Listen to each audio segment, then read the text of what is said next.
যুবক, জান্নাতে প্রত্যেক ঘন্টায় 14 তারিখ হবে, প্রত্যেক ঘন্টায়।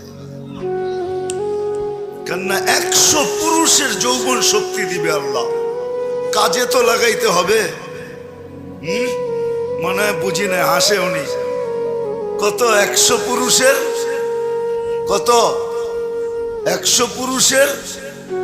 এখন আমরা পুরুষ না, আমরা হইলাম জেন্টস। আমাদের মহিলারাও মহিলা না, এরা হলো লেডিস, পুরুষ না। 100 পুরুষের যৌবন শক্তি দিবে। কত পুরুষের? এই জন্যই বললাম জান্নাতে 14 তারিখ ঘন্টায় ঘন্টায় হবে, নাইলে কাজে লাগাইবা কোন জায়গায়? ঘন্টায় ঘন্টায় 14 তারিখ। একটু পরপরই ভিডিও কল আসবে, তাল ইলাইয়া, আমার কাছে আয় না, ছবি সহ পয়সা উঠবে।